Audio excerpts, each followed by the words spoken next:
So Kenyans came out and voted on the 9th of August, and these are the results of what the will of the Kenyan people reflects. These results are in the public portal.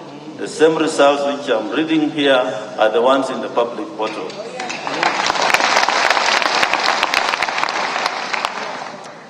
So there were 4 presidential candidates. These are the aggregated results.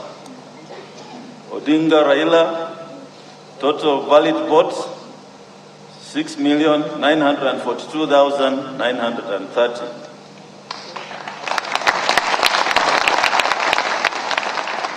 And this represents 48.85%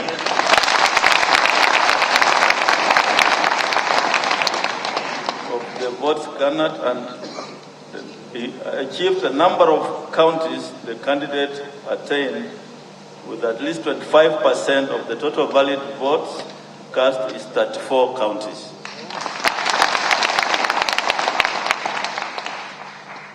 Ruto William Samoei, number of valid votes, 7 million.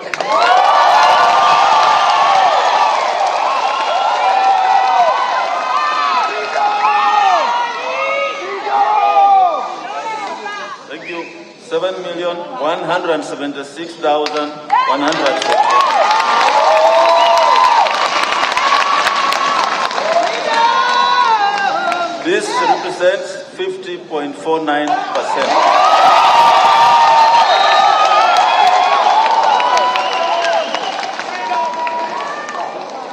And he achieved the minimum number of 39 counties at 25%.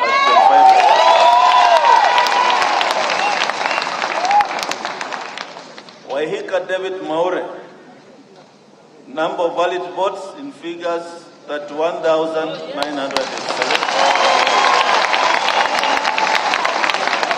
That represents 0.23%. Number of counties with a minimum of 25%, 0. Wachakoya George Ruchiri, 61,969.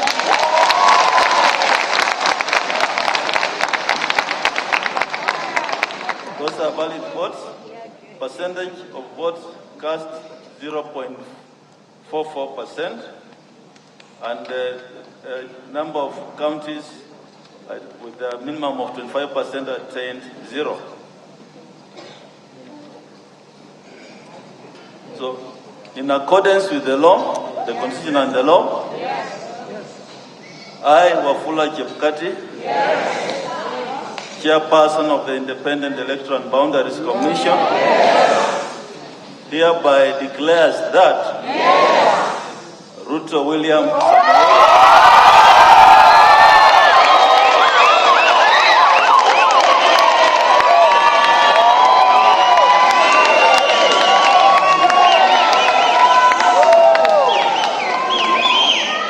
of ID number 6847208 has been duly elected as the President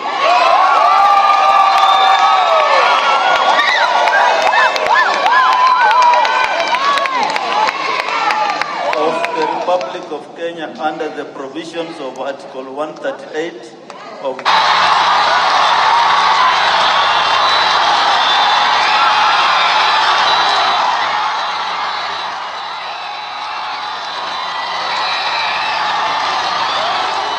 sound on this link.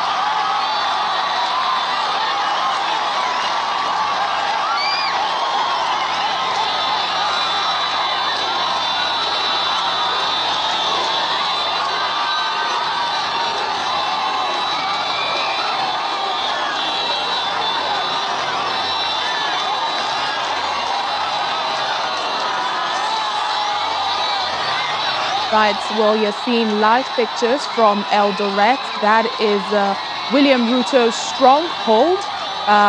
Earlier, just few seconds ago, Wafula Chebukati, the IEBC commissioner, there you go. William Ruto has been announced as the next president of Kenya. He is the 5th president And this is his first attempt at the presidency, and now he has succeeded. This is him receiving his certificate. This is at the National Tallying Center in Nairobi, also known as the Bomas of Kenya.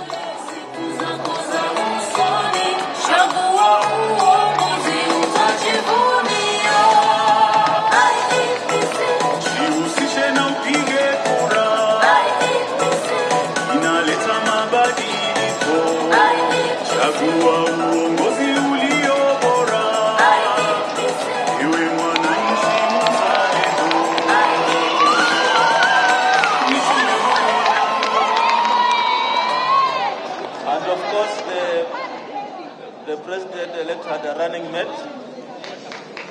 Rigathi Gachagua is the deputy president-elect. Thank you. I invite the president-elect to make his remarks. And thank you, Kenyans, for having a peaceful election. Thank you.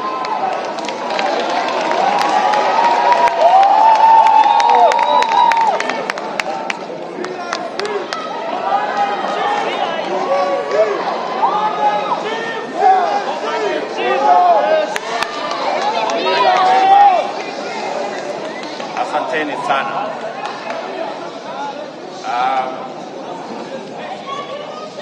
Your Excellencies, Ambassadors, and High Commissioners present, Your Lordship, the Bishops,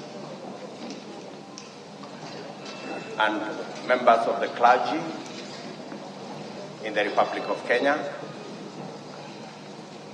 my good Deputy, Rigathi Gachagua, distinguished members of the Independent Electoral and Boundaries Commission, led by Chairman Wafula Chebukati, fellow countrymen and women, good evening. It is a wonderful evening, and I want to thank God that we are here this evening to witness this momentous occasion as the people of Kenya restate what is in Article 1 of the Constitution of Kenya, that all sovereign power belongs to the people.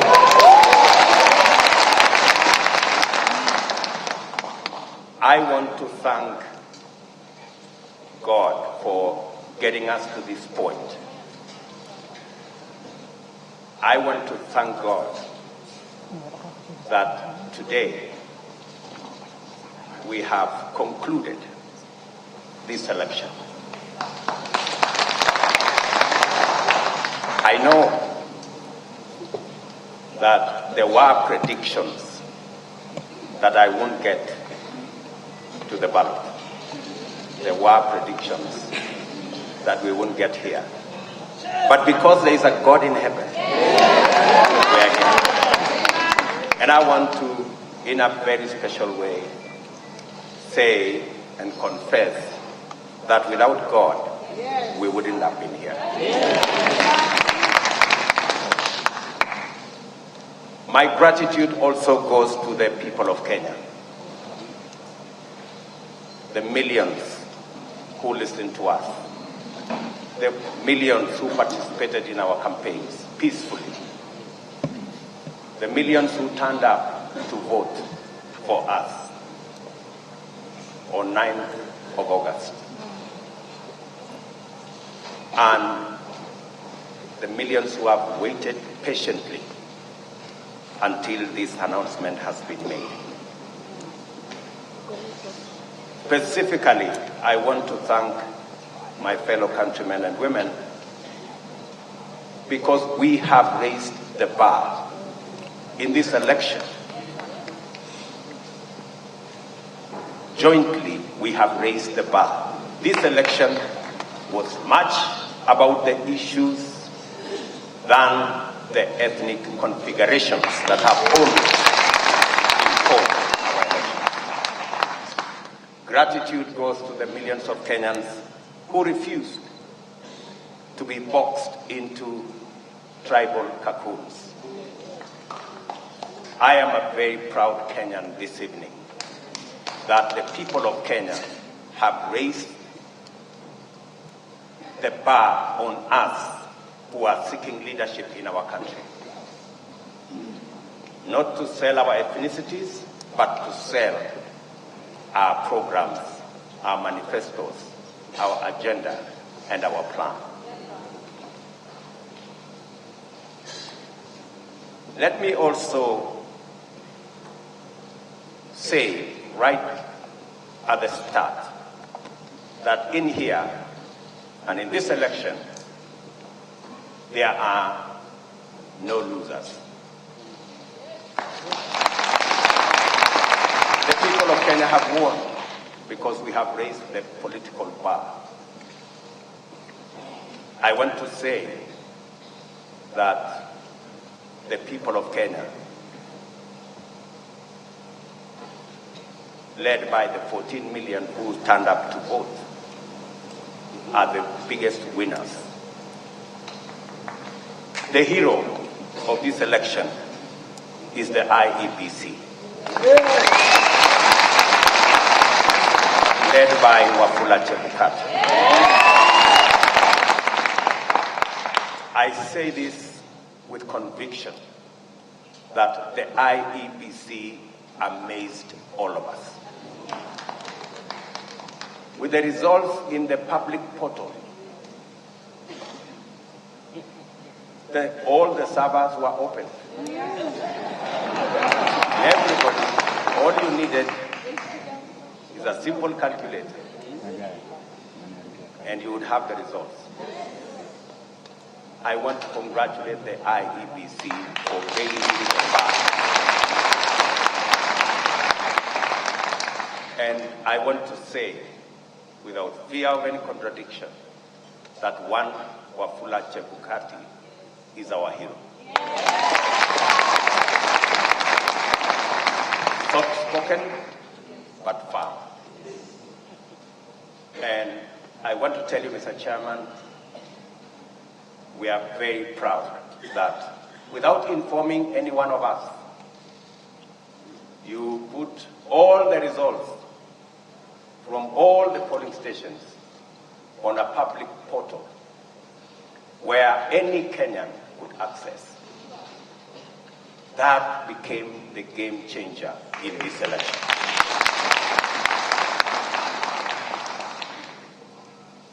Let me also, at this point in time, thank our partners, the religious leaders, who were part of this process right from the beginning. For the first time, we saw religious leaders spend time at this Stalin Center and pray for this process. I am sure their prayers will not be in vain. I also want to thank our development partners, our diplomatic community, and all the observers who came in their thousands to be part and parcel of the process, right from almost 2 weeks ago to its conclusion in this auditorium. To all of them, I tell them the people of Kenya are eternally grateful that you took your time, valuable time, to watch over this process so that the right thing can happen. I want to thank my worthy competitor, the Honorable Raila Odinga, for a campaign that we all dwelled on issues and we try to sell an agenda to the people of Kenya. I want to promise that I will work with all elected leaders and all leaders in Kenya so that we can fashion a country that leaves nobody behind. What the people of Kenya have done, they have assigned us responsibilities. There will be those of us who will be in the executive, but there will be those of us who will oversee what we do in the executive. Both responsibilities in government and in the opposition are important for the people of Kenya.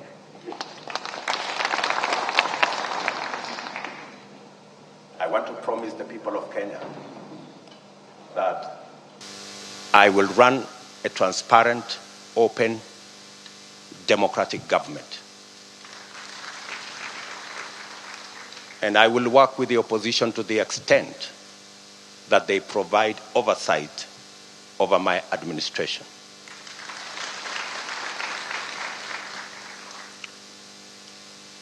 Let me also, at this point in time, acknowledge my boss, the President of the Republic of Kenya. His Excellency Uhuru Kenyatta, who has worked with me over the last 10 years in various forms. And I want to commit to the people of Kenya that I will build on the foundation that President Kenyatta and I put together and take this country to the next level.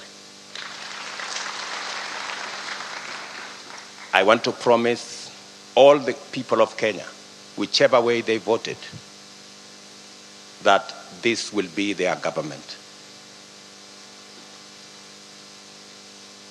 I know many are wondering, especially those who have done many things against us. I want to tell them that they have nothing to fear. There is no room. There is nothing. There is no room for vengeance. There is no room for looking back. We are looking into the future. I am acutely aware that our country is at a stage where we need all hands on deck to move it forward. We do not have the luxury to look back. We do not have the luxury to point fingers. We do not have the luxury to apportion blame. We must close ranks and work together for a functioning, democratic, prosperous Kenya. I want to thank the members of my team, starting with my wife and family.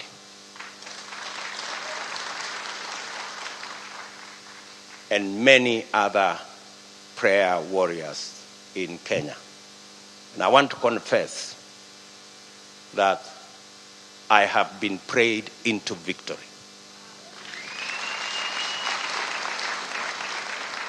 It is not our effort. And my team knows. We were working against the odds, many odds at that. But I must confess that it is God who brought us this victory. I do not want to mention the many people, many friends who have been part and parcel of this journey.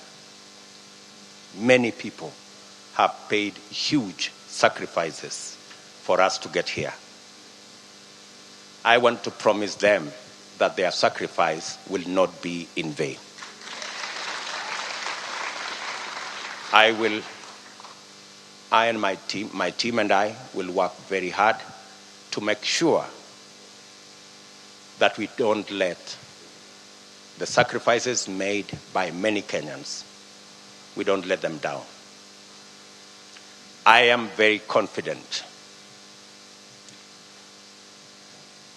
that this country will come together and we can move forward as one united,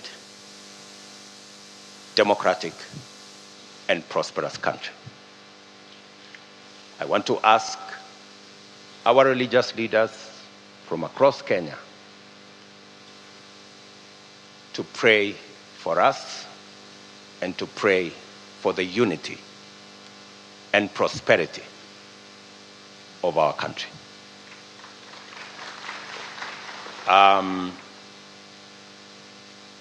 I will not want to say more than that because I will be making other statements in the course of time.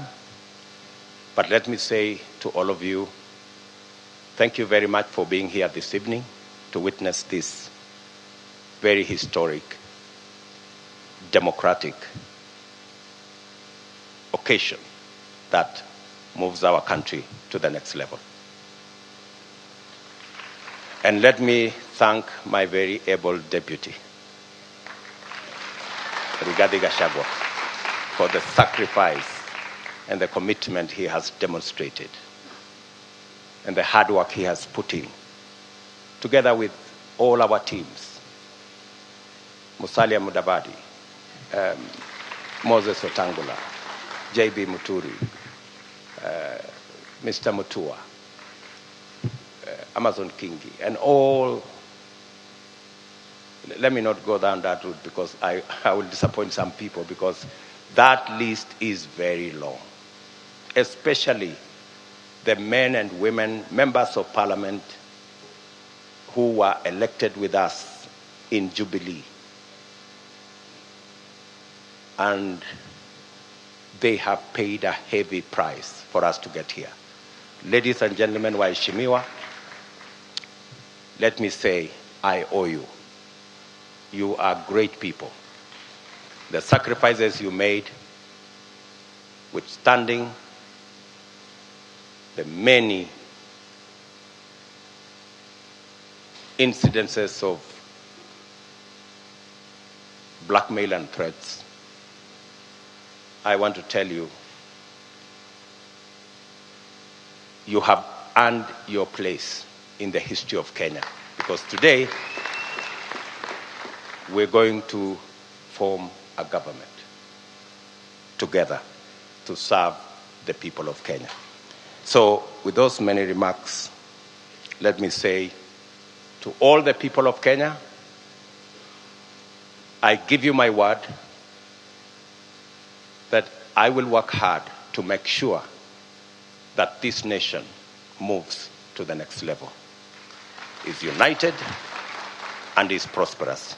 Asanteni sana.